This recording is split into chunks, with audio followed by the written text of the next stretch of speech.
How you doing? Welcome back to Babylon Talmud. Today we studying Daf Nun Tes, Daf 59 of nesech Avodah Zarah. Friends, Daf 59 is a mighty daf. A Gavlah daf. Is a Gavlah daf. What do you want me to tell you? Yeah, well, what can I tell you about Daf 59? It's like in some ways it feels like it's not so hard, but there's some good stuff here. So let's jump into the outline for Daf Nun Tes of nesech Avodah Zarah. The daf begins talking about Resh Laqish's visit to Botzrah and what happened when Resh Laqish visited Botzrah. That's an interesting story. Rabbi Hiya bar Abba visits Gavlah. What happened there? Also, an interesting shpatz. Then we get to two classifications of yayn, nesech. Of course, in our mission to kind of get a mahalach for what is and is not yayn, nesech. And the daf finishes with a scenario where a gentile intentionally libates a Jew's wine. That is interesting. There's going to be an interesting tosfos on that. So, Cheved, without further ado, let us jump in to the mighty daf of Nun Tes of nesech Avodah Zarah.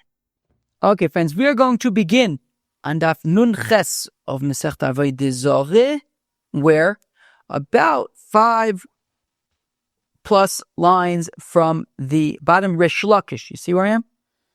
Resh Laqish ikla levotzro. Resh Laqish visited Botzrah. Chaza Yisrael de ka'achli pere de lo ma'asre. So while Resh Laqish was in Botzrah, he noticed that the yidden in Botzrah were eating untied fruits. Ve'osalu. And he said, Osir, you can't do that. You can't eat untied fruits. Chaza maya de sagde lehu oivde kechavim v'shasu Yisrael. Additionally, he saw that in Botzrah there was waters, rivers, streams that the Avodah Kechavim were bowing down to, were worshipping, and the Yidden nonetheless were drinking from those waters. V'asalu. Again, Aser. So now, Resh Laqish, when he got home, he went to Rabbi Yochanan and he says, so, I was in Botzrah. Can you imagine the people were eating untied fruits and drinking worshipped waters? Omarle, and you know what Rabbi Yochanan said to Resh Laqish? He did not say shkoich. He did not say shkoich. Fakert. Omle adim maktoirach alach zil hader. While your cloak is still on, turn around, go back to Botzrah. You have some taking back to take back. Betzer lav hainu Botzrah umayim shorabim ein nesar. And first of all, they were right. They don't need to tide fruits in Botzrah because Botzrah is not part of Eretz Yisrael. It is not Betzer Bamidbar. When the Torah talks about Betzer Bamidbar La Ruveni for the tribe of Reuben, that is not Botzrah. Betzer is not Botzrah, and therefore in Botzrah they don't need to tide their fruits. And they were right. So go back and tell them, scratch that. You don't need to tide your fruits. I was wrong. I made a mistake. And additionally, public waters do not become forbidden. The Avodah Kechavim can't simply worship the stream and now the Yidden are unable to drink from the waters of the stream. No. Right again. Public waters don't become also. So therefore Rabbi Yochanan says to Resh Laqish, turn around, go back, and take back what you asserted. Rabbi Yochanan is consistent with his reasoning. The Rabbi Yochanan says, Mayim shel rabim ein ne'esar. Okay, Rabbi Yochanan is consistent because he says in the name of Shimon ben Yotzada that public waters cannot become osir from as Avodah Zarah. Hadiyachid ne'esayin, but that implies a very interesting implication. That implies that the waters of an individual, of a yachid, of an individual, can become Avodah Zarah. But wait a second. We learned about, what was it? Eich avdu es Elohim ale harim Elohim v'lo harim Elohim. Right? Of course, we learned that mountains don't become Avodah Zarah. What's on the mountain, sure, but not the mountain itself, and therefore, water is part of the world, is part of the earth. So rivers or whatever, the mechubarim. There was no tfisas yidei adam there. So how could Rabbi Yochanan be saying that public waters don't become Avodah Zarah, but private waters can? But it's mechubarim, they're part of the earth. Just like a mountain doesn't become Avodah Zarah, water shouldn't, a stream or something shouldn't become Avodah Zarah either. The Talshinu Gavlah. Well, if a wave came and splashed up and they served that, I guess, well, that could become Avodah Zarah because it's not connected to the ground anymore. Befrekti Gemara, an interesting kasha chebe. Soif avnei har sheni daldalu ninu. Papam. Chebe, remember that sugya? You remember the sugya of avnei har sheni daldalu? That if you have stones from the mountain that get disconnected from the mountain on their own, it was a shaila. If they are worshipped, would they become Avodah Zarah or not? On the one hand, they're no longer connected to the mountain. On the other hand, there was no tfisas yidei adam. And it was takamach lekes, I think, between the Bnei Reb Hiya and Rabbi Yochanan. Testaim Rabbi Yochanan damar asuris.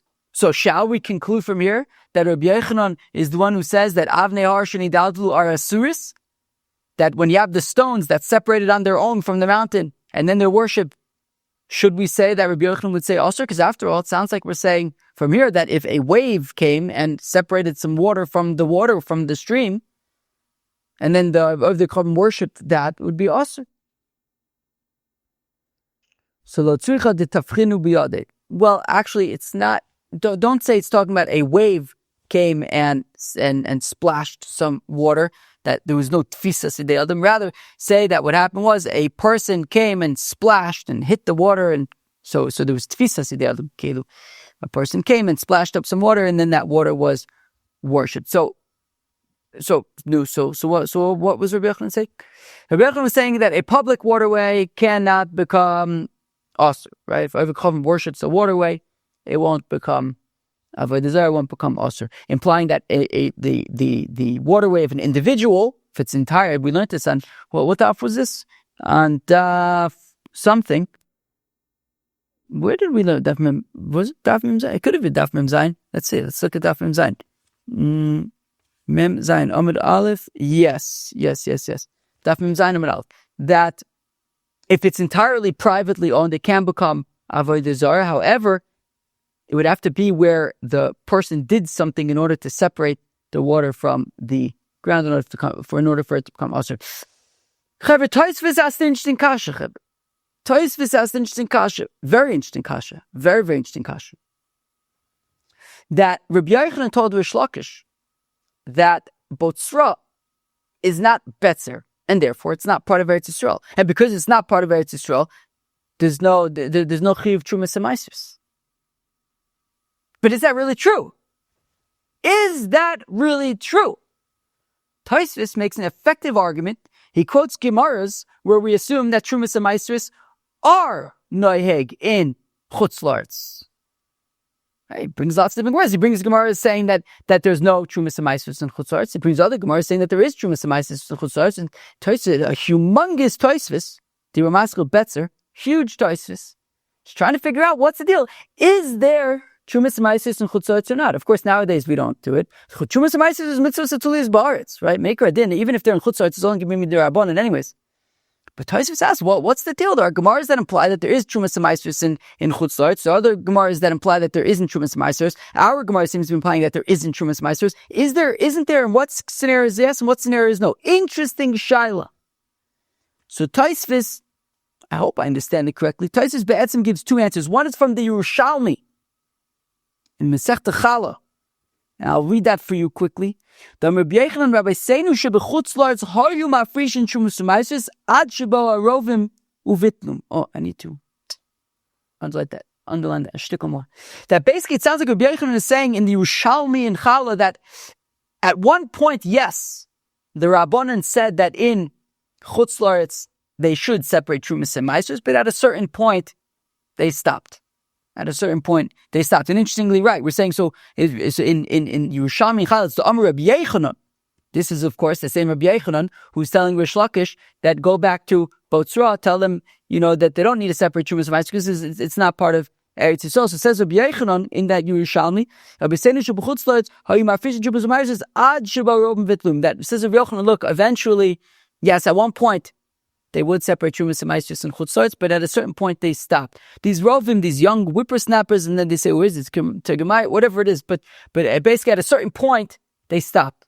And then there's another sheet here. I think it's the sheet of Re. He says a few lines later. I'm going to read just a little bit. Oh, actually, maybe I should read a little bit more. Amar says Re. Kilo neschayve b'trumas tu'maasros ela asmuchas le'Yisrael kidgon Mitzrayim ubavel moav of Ne'aman kishama yirgin la'avish le'yavo l'hakov ma'asos Eretz Yisrael. That interestingly, that when the Chachamim said to separate trumas and maasros and chutz la'aretz, that was only in certain places like in Egypt, or in Bavel, or in Moab and Bnei Ammon, places that were close by, to make sure that there wouldn't be like a rub-off effect on Eretz Yisrael, right? Because in Eretz Yisrael, of course, mitzvahs are tolus ba'aretz and midoraisa. You have to separate trumas and maasros. So therefore, they wanted to kind of make sure that in the bordering areas around Eretz Yisrael also, they were separating in trumas and maasros midirabanon, just so that at least, the whole kind of area was separating trumas and maasros. Avol, but in far-flung places, like America, so there wouldn't be trumas and maasros, or Europe, wherever our friends at Babylon Talmud reside, that there wouldn't be trumas and maasros there. So Chevra, Tosfos takeaway, what's the deal with tithes in Chutz La'aretz? Answer number one, from the Yerushalmi, at a certain point, they stopped tithing in Chutz La'aretz. And answer to number two, the rabbis never required tithes in far away places, and that is why it's probably familiar to all of us who either live or sojourned in Chutz La'aretz that we don't separate trumas and maasros there. But there are plenty of Gemaras, Tosfos quotes plenty of sources where there would actually be trumas and maasros in Chutz La'aretz, but we don't currently do that. Very, very interesting, in my opinion. So now moving on to the next section of today's Daf. Rabbi Hiya bar Abba visits Gavlah. Rabbi Hiya bar Abba ikla legavlah. Rabbi Hiya bar Abba visited Gavlah. Chaza b'nos Yisrael to Abba me'ovdei k'chov mishmalav le'tovlu. Interesting. He noticed that in Gavlah, Jewish girls were getting pregnant, were having babies with ovdei k'chov who did milah but not tvila. They didn't complete their conversion. Again, Chazab b'nos Yisrael, he saw that there were Jewish girls, the mi'abin, who were getting pregnant. From ovdei k'chavim who did milah, but not tefillah. Chazab chamra, the mazgu ovdei k'chavim v'shasu Yisrael. He also saw that there was wine being diluted by ovdei k'chavim, and the Yidden were drinking it. Now, we had learned about that yesterday. Let's go weiter. Chazab turmusa, the shalkelu of the kochavim v'achle Yisrael. He also saw that there were these turmusa beans, these types of legumes, I think, that it comes up from time to time, that you have to cook it, I think, 7 times until you can eat it. So therefore, there are these beans that had to be cooked, and the ovdei kochavim, bishul akum, the ovdei kochavim were cooking them, and the Yidden were eating them up. Now, at the time, Rabbi Abba zipped his lips, didn't say nothing, was just observing. Also, the Kam Rabbi Yochanan. However, eventually he made it to Rabbi Yochanan and he reported to Rabbi Yochanan what he saw. And what did Rabbi Yochanan tell him? So once again, Rabbi Yochanan tells Rabbi Abba, turn around, go right back there. But this time, it was the opposite. With Resh Laqish had told them, stop doing what you're doing. Rabbi Yochanan says, wait, go back, tell them that they can keep doing what they're doing. Here, Rabbi Yochanan sends back Rabbi Abba, and he tells them, right? Is that what Yonah ben Amittai says to the people of Nineveh? I mean, has nothing to do with Nineveh.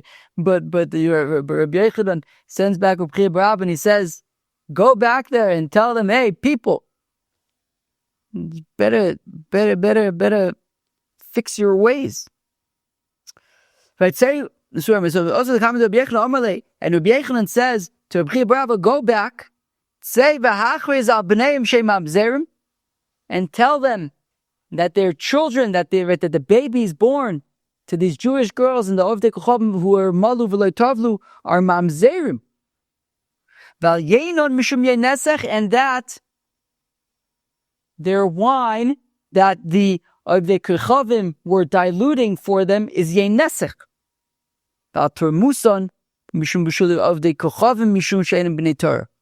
And that their legumes are bishul akum, that they can't eat those legumes cooked by the Ovdei Kochavim because it's bishul akum, because they're not b'nei Torah. The Gemara is going to explain what does the Rabbi Yochanan's psak of bishul akum have anything to do with whether or not they're b'nei Torah. Either it's bishul akum or it's not. Al b'nei Mshem mamzerim. So now to zoom in on each of these psaks. Psak number 1, Rabbi Yochanan instructed Rabbi Abba to tell them that their children are mamzerim. How come? Rabbi Yochanan, Rabbi Yochanan, well, that's Rabbi Yochanan Shita, the olam eino ger hachimol v'yitbo. Because a convert, a proselyte, is only considered a proselyte once both mila and tvila have been done. And since they only did mila but not Tvila, they are not Jewish. And since these of the Kochavim hadn't gone to the mikvah of the Kochavim, he's still an Oved Kochavim, a full-fledged Oved Kochavim.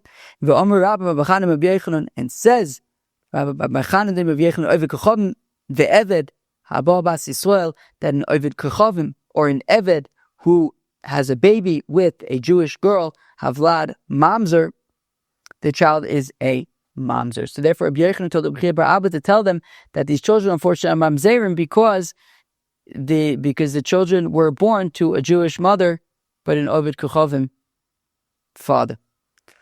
Because yayn mishum yayn nesech, and Rabbi Yochanan instructed Rabbi Abba to tell them that their wine is yayn nesech. Mishum lech amrin nezira. As we learned yesterday, because of the halacha, that even though me'ikar adin, technically speaking, in Oved Kochavim, he's just pouring water into wine. He's not pouring wine, he's pouring water. So me'ikar adin, technically it should be okay. However, we say it's, Rashi had said it's osur b'shesiyah, right? I think he had said it's mutar b'anoah, but osur b'shesiyah, because of this siyag of sorts, of this concern, of this what should we call this, the safeguard of that. Just like we tell a nazir lech amen nazir, we say to a nazir, go away, schar, go around, l'chaim l'sikrov, don't come close to a vineyard. So here also, don't come close to yayn nesech, even though technically speaking he's only pouring water, but he's getting too close for comfort to the wine. It was exactly 3 weeks ago that we learned the sugyas of bishul akum and Daf Lamed Ches. And now we are saying, so Chevra, we learned about bishul akum Daf Lamed Ches. Now Chevra, what were the criteria? Who can remember what were the criteria for bishul akum? In order for bishul akum to be problematic, to be in violation of bishul akum, the cooked dish must be a food that must be cooked. This legume checks off that box, it must be cooked. But also it has to be something that's ola shulchan melachim, something that goes on a king's table. The assumption is that this bean doesn't go on the king's table. So now, Val Turmuson Mishum Bishula of the Khovim. Now Rabbi Yochanan had told Rabbi bar Abba to tell these people in Gavlah that their beans, that their legumes are in violation of Bishul Akum halachas. But that's only because they are not B'nai Torah, because as I just pointed out, while yes, these beans must be cooked, they are not Ola al Shulchan Melachim, but because they aren't B'nai Torah, Rabbi Yochanan was machmir, and he said, tell them that they can't eat these beans. Talmud Eino B'nai Torah, B'nai Torah Shari. So we're saying that the reason why Rabbi Yochanan told them to stay away from these beans is only because they are not B'nai Torah. That's why. Implying that if they were B'nai Torah, they would be allowed to eat these legumes. But didn't Rav Shmuel bar Yitzchak Amar Rab kol shenechol kmos shu chai ein bo mishum bishulei of the kuchavim? But didn't Rav Shmuel bar Yitzchak Amar Rab say that when is there no issue of bishul akum?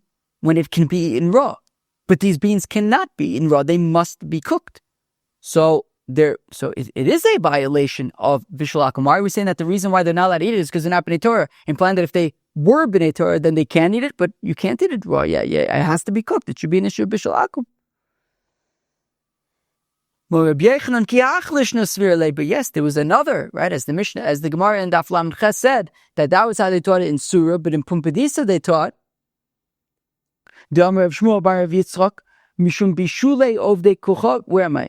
I skipped. Amar Rab kol she'eno ole leshulchan shel milachim lelapes bo es hapas ein bo mishum bishulei ovdei kuchavim. The second factor for being a concern of bishul akum is that it's something that goes on a king's table. But if it doesn't go on the king's table, then bishul akum does not apply. So if we look at this legume, while yes, it does need to be cooked, but it wouldn't go on a king's table. Therefore, me'ikar din, there was not really a concern of bishul akum, only because they are not b'nei Torah. Talmud Eino B'nai Torah or B'nai Torah Shari. The reason why Rabbi Yochanan was machmir here is because these aren't B'nai Torah, and I guess he doesn't want to get into the intricacies of the din d'Rabbanan of bishul akum of kol shenechol shu chai versus ola shulchan melachim. He just said, don't eat the beans. But if they were B'nai Torah, then he would have given a proper psak of actually these tormusin would be okay since they are not ola shulchan melachim. But he was just kind of machmir because they're not B'nai Torah.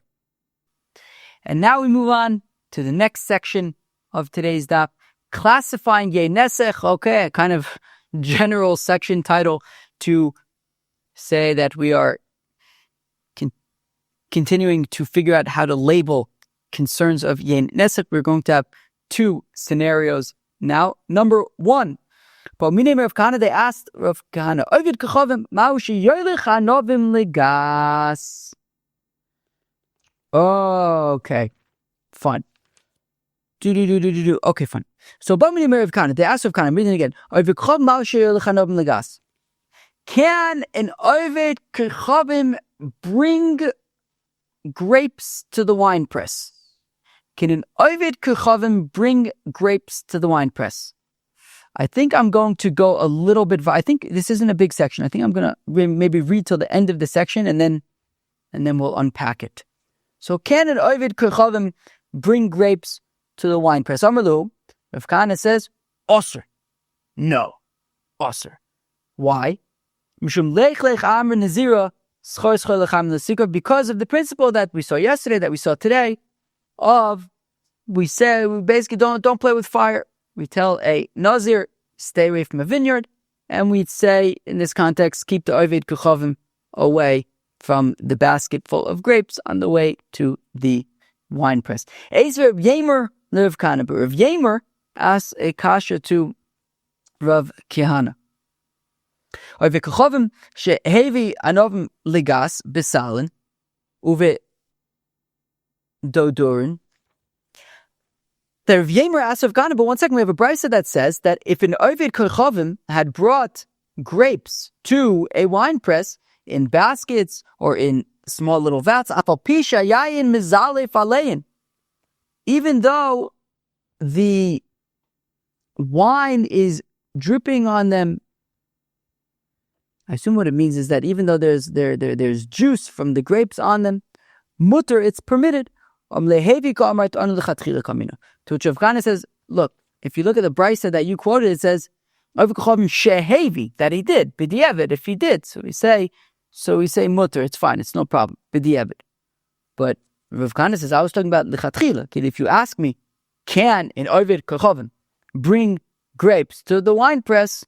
The answer is no. No, find a Hiya to do that. If he did it, okay, we said it's mutter, but Rav Kana says we're talking about lechatchila, not b'diavad. So the question is, can an ovid kachovim bring grapes to the wine press in a basket? The answer is lechatchila, no. B'diavad, yes. Chaver, what is this case? What's the case? What's this basket case? So there's no Rashi. Generally, there isn't much Rashi on these dafs, a little bit sparse. Tosfos gives two options. The first option that Tosfos suggests is the opinion of the Rashbam, which I think is the simpler, the more straightforward opinion, which is that the question was to Rav Kahana,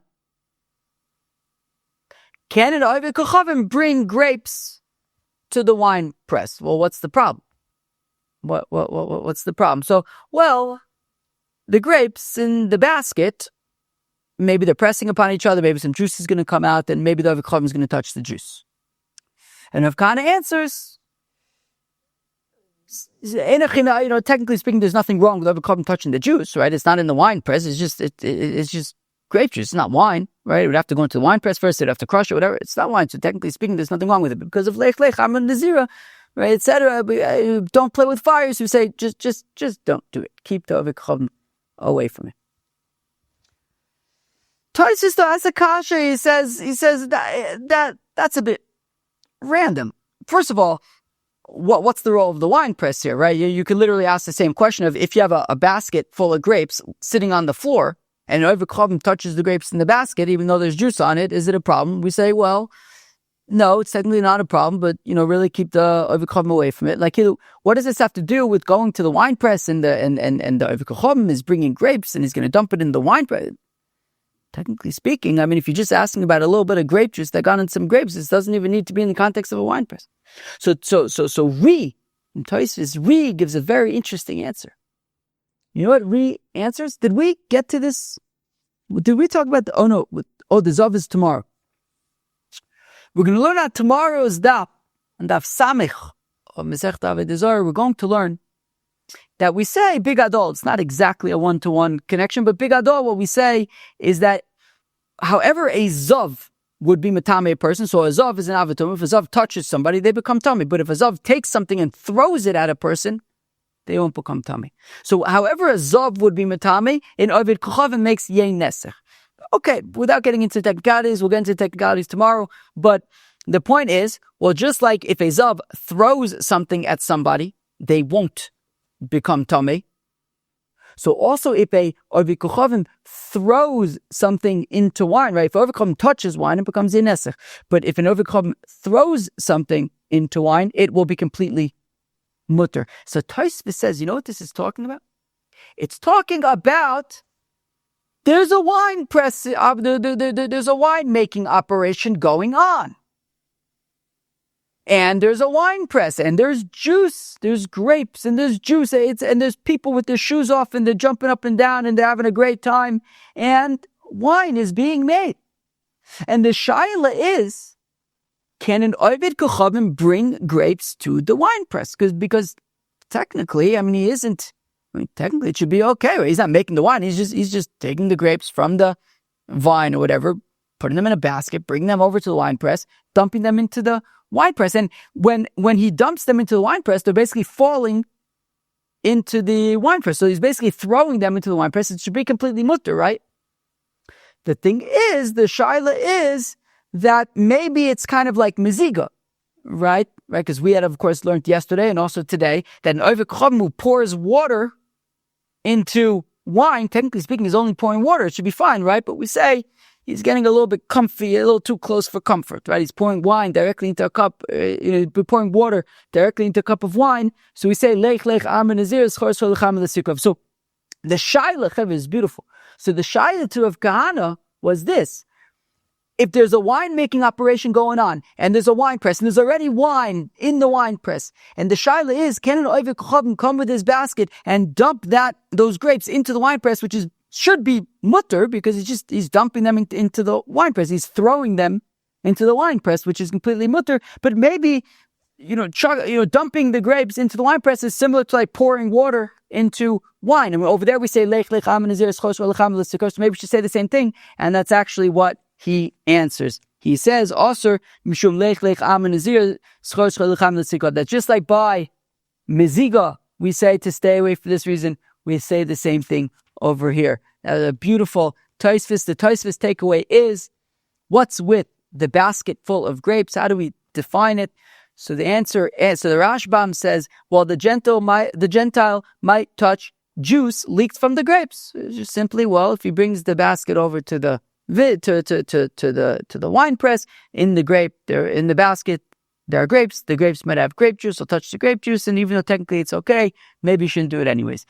Re says it's talking about where the gentile is throwing grapes from a basket into a wine press that already has wine in it, and maybe it's similar to diluting wine, which is prohibited. And of course, Rav Kahana says, don't do it. Beautiful Tosfos. Says the Gemara, how esroiga denafal chavisa dechama. Okay, so there was an esrig that fell into a barrel of wine. Idre oved kochavim v'shakle. So the oved kochavim, as sort of a reaction, what's that called when you react like immediately, as an instinctual knee-jerk reaction, whatever it was. An esrog fell into a barrel of a Jew's wine, and oved kochavim saw, oh no, the esrog is falling into wine, so he threw his hand into the barrel to get the esrog. Okay. So Idre b'kochavim v'shakle. Amalu Rav Ashi, and Rav Ashi witnesses this, and he says, people, naktur liyadeh, hold his hand. Don't let his hand move. Ke'echi delo l'shachshich bei. So that he doesn't l'shachshich it. So if you look at the Rambam in Hilchos Meicholos Asuros, Per Yud Beis Halacha Aleph. So the Rambam says, Per Yud Beis Halacha Aleph Meicholos Asuros, Ketzad yanegia she'oser ba goy yayn. What is the touching of the wine? When we talk about an oved kochavim touching wine and it becomes osir, right? Yayn nesech. What are we talking about? Hu sheyiga b'yayin atzmo, that the oved kochavim touches the wine, bein biyado, bein b'shayvar, whether his hand or other limbs, shedarkum l'nasech ben v'yishachshech. Now, whether his hand or other limbs, that would be normal to I guess, libate with, v'yishachshech. And he moves it around. As yado, oh, this is punkt our case. But if he sticks his hand into the barrel, but they grab his hand, before he takes it out, and he can't move it, etc. Whatever. And then to open the barrel from the bottom until the yayn leaves it, then the yayn is fine. But why am I reading to you this Rambam? Because over the past few days, we've been trying to figure out what's the deal with this yayn nesech stuff, right?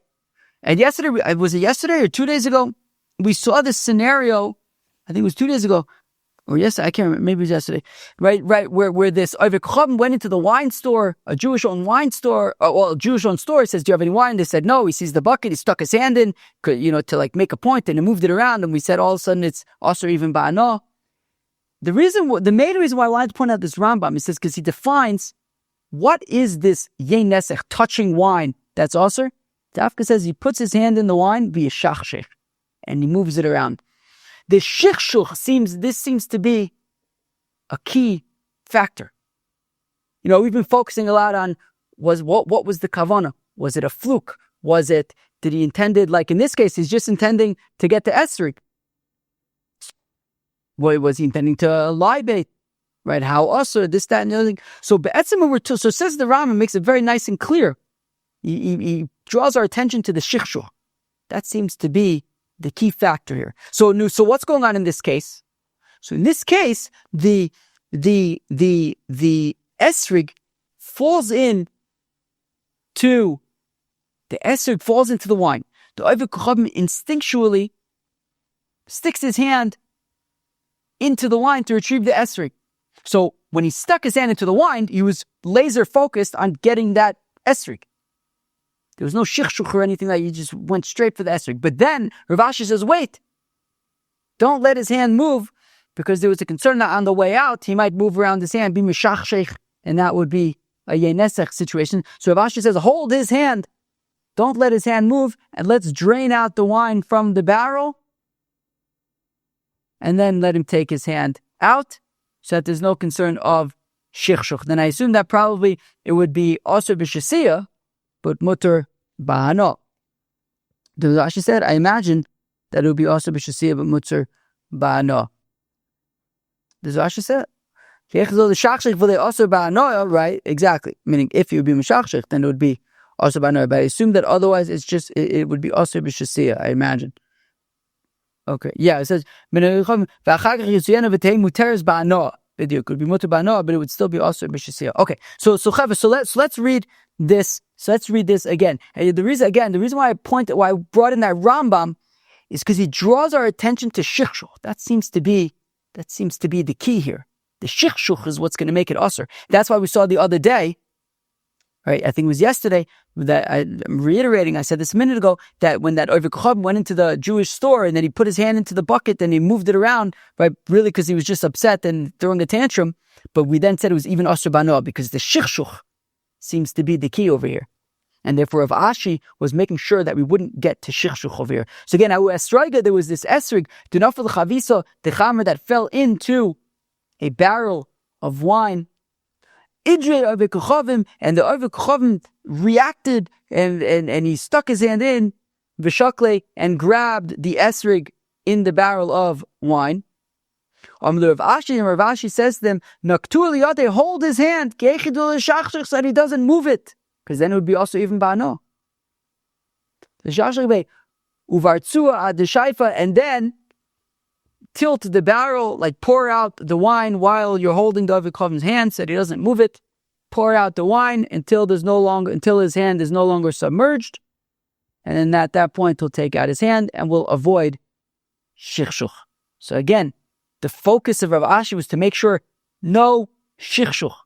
Once there's this moving around of the hand, this what was the word that they said to I don't even remember how the article defined shichshuch, but I think it just basically means to move it around somehow.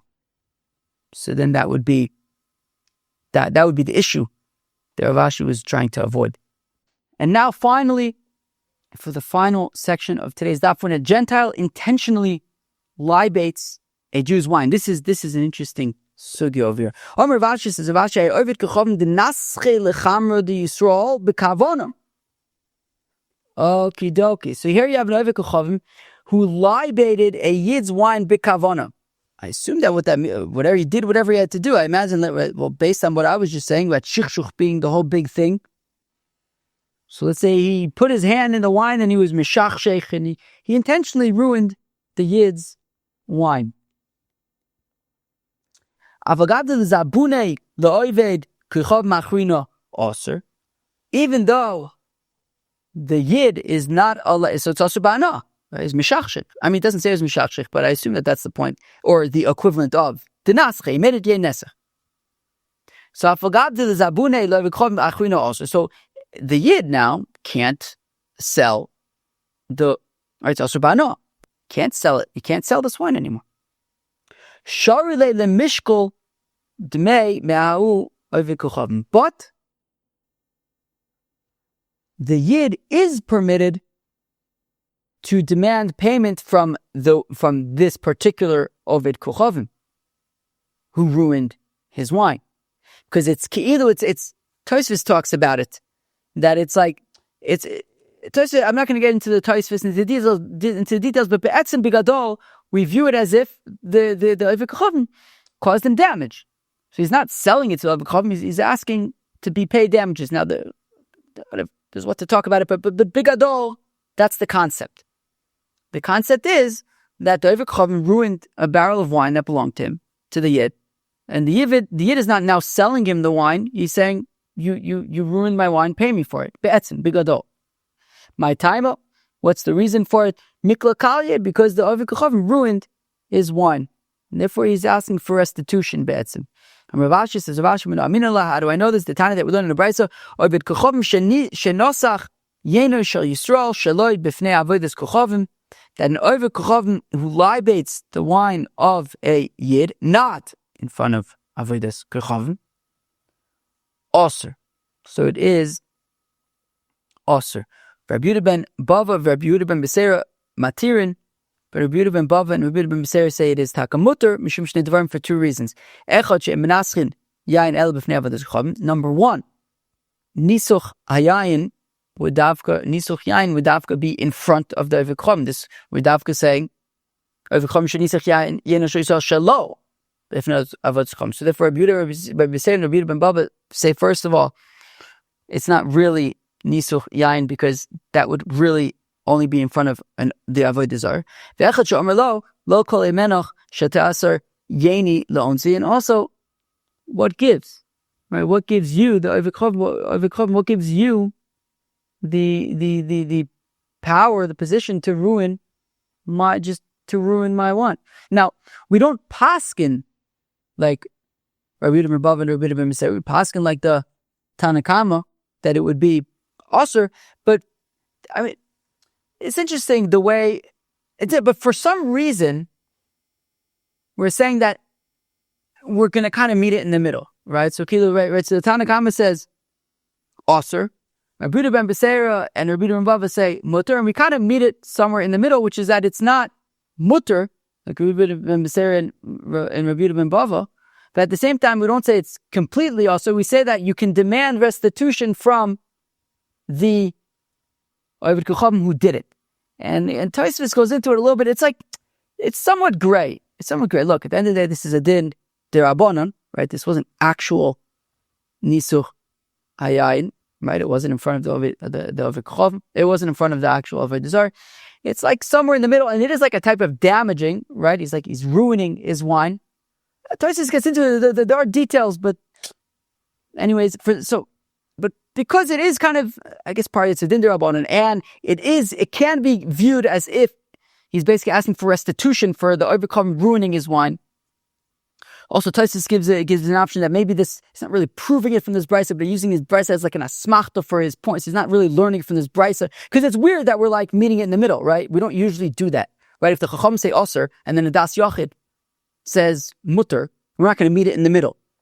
But in this case, we seem to, because of a bunch of factors together, we seem to be kind of meeting it in the middle and say it's not completely mutter, but it's also not completely osir. You can demand, what it means is you could demand restitution from the Ovid Kuchavim to get it. Now, Chevin, there's an amazing, extremely interesting Tosfos on Daf Nun Ches Amud Beis.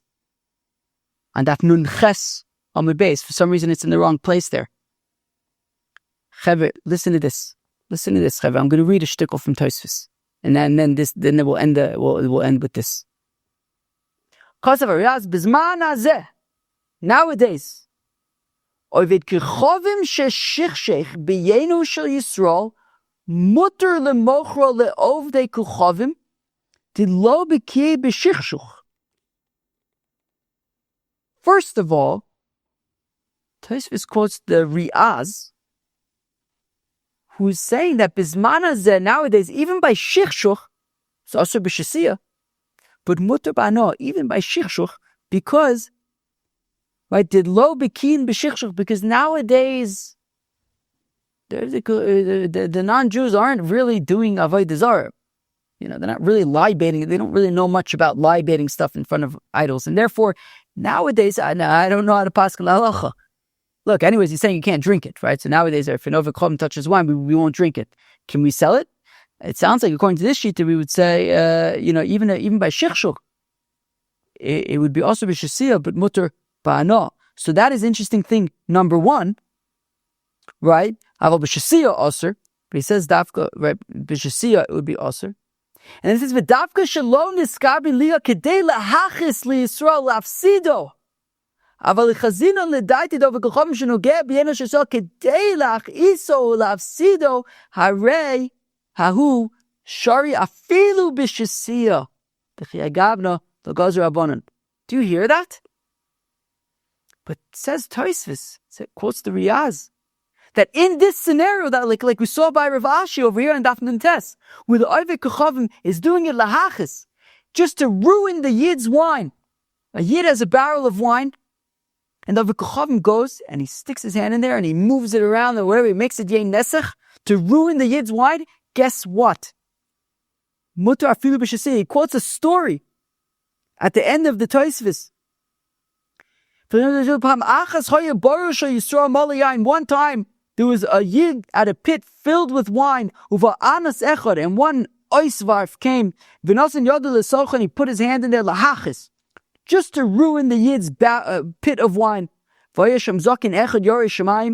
there was a zakin, there was an elder there, a Yid, an alta Yid, who was a Yari Shemaim, shesofu neragal kiddush Hashem. Wow, in the end he was killed. I don't know if in this incident or another incident, he was killed al kiddush Hashem.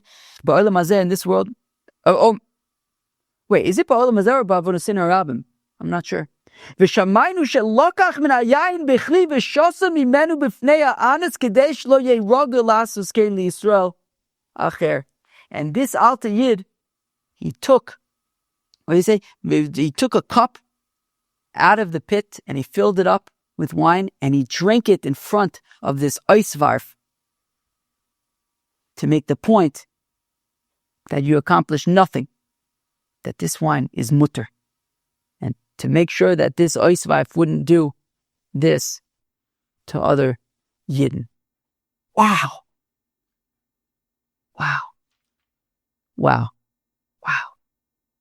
So I don't know if we pass in this way the halacha, but that was an interesting Tosfos. That nowadays even shichshuch would be also b'shasiyah but mutter bano, and if it's lahachis, just in order to ruin the Yid's wine, completely mutter, even b'shasiyah. Wow. Tosfos takeaways, says the Riaz, number one, nowadays wine is mutter ba'ano, also b'shasiyah, but mutter ba'ano even with shichshech. And number two, if a Gentile intentionally ruins a Jew's wine with the sole intention of financial damage, it is permitted for the Jew even to drink. Cheved, that was Daf Tes, Masechet Avodah Zarah. As I said, Tes was a mighty daf. We began with Resh Laqish's visit to Botzrah, when he saw that they were eating untied fruits and also drinking from waters that were worshipped. He came back and told Rabbi Yochanan that he told everybody it's also. Rabbi Yochanan said, turn around, don't even sit down, turn around and rescind what you said. We then saw an interesting Tosfos about Trumas HaMaisros in Chutz La'aretz, where Tosfos ultimately said that we don't currently do Trumas HaMaisros in Chutz La'aretz. We saw the anecdote of when Rabbi Hiya bar Abba visited Gavlah. He ruled that the children of these Jewish women with these Ovdei Kochavim shemalu v'lo tavlu were mamzers. He also prohibited diluted wine, right? He saw that the Ovdei Kochavim were diluting wine there. And he said that is osur because of lech amen Nizir schor lecharm lesikruv, and also beans were bishul akum because they are not b'nei Torah, even though these tormusin me'ikar adin really should not have been bishul akum. However, Rabbi Yochanan was machmir and ruled that they were bishul akum because these people were not b'nei Torah. The classification of yayn nesech, we saw a gentile should not carry a basket of grapes to the wine press. We saw two shitas in Tosfos about whether the concern is simply that there might be juice outside of the grapes, or like Re said that they were chucking the grapes into an active wine press, and it was a concern of like the diluted, similar to diluting. And when a Gentile plunges his hand into wine to save an esrog, and we saw the Rambam there about really the focus on shichshuch, how the concern is really for shichshuch, moving your hand around in there. So Rav Ashi was determined to make sure that the Oved Chacham wouldn't, right, after he plunged his hand into the wine to get the esrog, that he wouldn't move his hand around. And finally, when a Gentile intentionally libates a Jew's wine, so Rav Ashi had said it is mutter for ask for payment from the Gentile who did it, and we saw the Riaz who said it's mutter even to drink. What a chiddush. Cheved, that was the Nun Tes of Masechet Avodah Zarah. I hope you enjoyed. Cheers.